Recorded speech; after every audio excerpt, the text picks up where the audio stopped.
What's up, everybody? John Delarose here, the leading Hispanic voice in science fiction. Delarose.com, that's DELARROZ.com. Go sign up for my newsletter, get some free comics. All right. I've been wanting to review this and read this for a long time. This is Nexus, Volume 1. This is an 80s indie science fiction superhero book by Mike Baron and Steve Rude. Mike Baron has written Punisher, and he's done some Star Wars work. And then Nexus really was what got him going through the 80s. Steve Rude has been on a lot of different books, but again, also got to start with Nexus, and it just has beautiful, beautiful art through here. This is the archive edition by Dark Horse, and they do several different archive editions for different books, and they're sturdy hardcovers, which are on the expensive side. They're like the Marvel Masterworks of Dark Horse, I guess. And it's cool to have these indie books in this like definitive format. I mean, you don't really see that very often. You get this on the inside, which is pretty cool, and it looks very classy without the dust jacket. They're out of print, but they're not exceedingly hard to find yet. Maybe more people will watch this channel and start to rush on these. But I think it's a 12-book series of these in hardcover format. They also have like a omnibus format, which is also a digest size, so you can get them cheaper that way if you want to find these stories that way. Now this covers Nexus, the original miniseries numbers 1 through 3, and then the ongoing series 1 through 4. So you get 7 issues in here, and they're longer. The first 3 issues are like almost 40 pages each, and it's about this science fiction hero Nexus who he basically has dreams about just horrific things, and he knows he has to kill that person. So he goes and kills that person, and they're always like a total scumbag who's like, manipulated events and killed people and things like that. So Nexus just rolls in. He's got so much power, nobody can do anything about him, and he scares a lot of people. Now, the first 3 issues are in black and white, and we learn about Nexus. There's a reporter who embeds with him from Earth, and we kind of meet Nexus's crew. It's got Dave, who's like a weird monkey-looking thing, and there's some weird aliens in here also. So you get this like very nice world building for a science fiction thing. Steve Rude does excellent concepts and drawings, and Mike Baron does a wonderful job with the writing also. So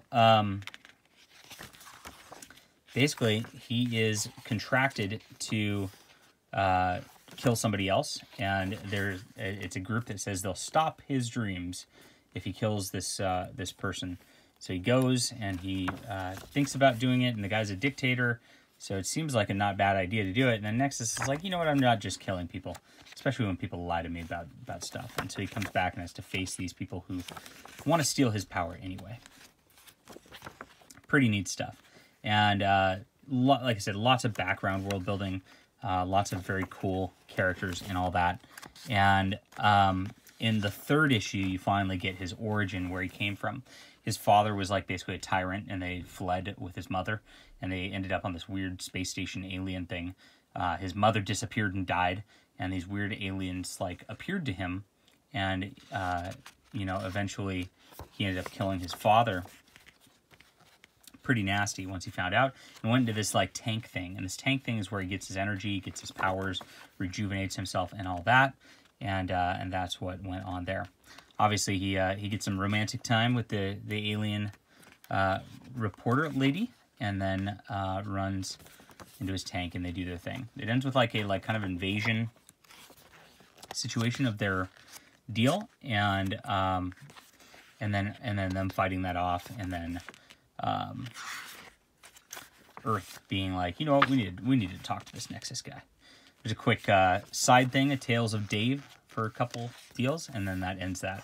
Then we get into the ongoing series, and we get some fun stuff here. We get all these heads with jars. Futurama might have copied this. I don't know. I mean, but heads and jars detached from their bodies, and they move with like psychic abilities. Very weird stuff. You get a lot of references to like 80s pop culture. There's like a Kermit the Frog thing. There's like a book he holds called X Factor at some point. So you get a lot of that in there, which is pretty cool. And these talking heads are making demands of him. And then an Earth ambassador shows up, and this strange dude shows up without a head. and they're going to go get him. So he goes to Earth. At one point, it turns out it's his that it's the Dave's son, and they stole Dave's son's head basically at this point. So the guy who's responsible for going after the heads, and look at this artwork. I mean, Steve Reed, it's just perfect. I mean, I don't have a ton of commentary because everything's perfect. I actually love these like muted 80s style covers, which are almost like 70s style colors. And they just feel really good. Everything feels really natural. The action scenes are really action-packed. There's the X Factor I mentioned. Like I said, there's like little Easter eggs everywhere in this book too. The women are beautiful. The aliens are very alien and cool. It's everything really that you could ever want. The design of Nexus reminds me of, I don't know, it gives me a little bit of a vibe of like Solar Man of the Atom a little bit from classic times. But Nexus goes after this this guy who's like messing with these head people, and then tries to get Dave's son back, and ends up getting almost trapped. But there's a little nice twist on how he saves the day there. I love these like interior covers, like they're like painted pretty things. Also, I believe by Steve Rude. Nice stuff. And what happens over the course of this on a side level is the Earth Ambassador kidnaps the gal who was the reporter before, and apparently she was supposed to be on deep assignment for Earth, and she betrayed her duties, and so they bring her back to Earth to put her on trial for treason. And they also invite Nexus back because they say Nexus's powers are consuming stars' life and killing stars, and so they need to put a stop to that. And Nexus goes in, and he has a talk with them and all that. And weird part is the Earth Ambassador lady ends up like roofing him, and then taking advantage of him there. Oh boy, and just a very aggressive, weird scene. And it turns out she's attempting to have his child to steal his powers. So very, very well done drama on the personal end that ends up being part of like the continuing story also. And Nexus just like goes to Earth and it's just like, nope, you're not capturing my lady. I'm not having any of that. Lots of pretty action here. And they can't do anything about him. So this continues, and the whole Nexus deal with, he has a bad dream again, goes to this water planet with a ziggurat, and in the ziggurat's this like old lady, and she's killed somebody a long time ago. And she's like, I haven't done anything in a long time, and I've been exiling myself here so I don't have to do these bad things anymore. And the creatures on this planet claim again that Nexus's power is going to just sap their son's power and kill everybody. Whether this is true or not, I don't know yet.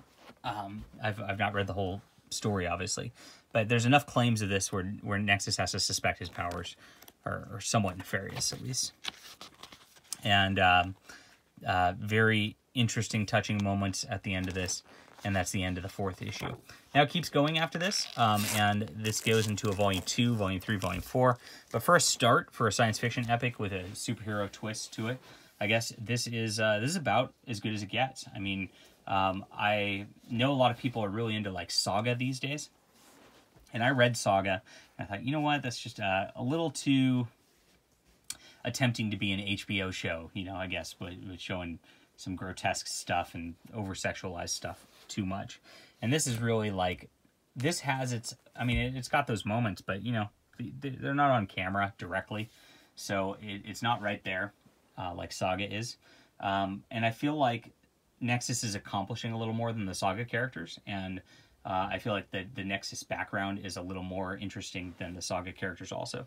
But if you like that kind of story in Saga, I think you're going to love this. Or if you were interested in even just like a little bit of a science fiction epic with some space opera elements and things like that, this is definitely the book for you. Highly recommend. I mean, there was nothing wrong with this. I really just was like enthralled the entire way through. Pacing was beautiful. Dialogue was good. Characters are all very interesting and intriguing. They're memorable, both in the way that they're designed and they look, and in the way that they act. So, You know, this is a great start to a series. I definitely will read the rest of it and see how it goes. Just for this volume by itself, I got to give it a 10 out of 10. This is some of the best stuff I've read, period. Mike Barron and Steve Rude did a wonderful job. And like I said, just like these painted little covers on each of them is worth the price of admission by itself. It's cool stuff. Check it out. We'll be back soon. Let me know if you've read this. Be interested to hear from you. Hit that like and subscribe button, and we will see you soon.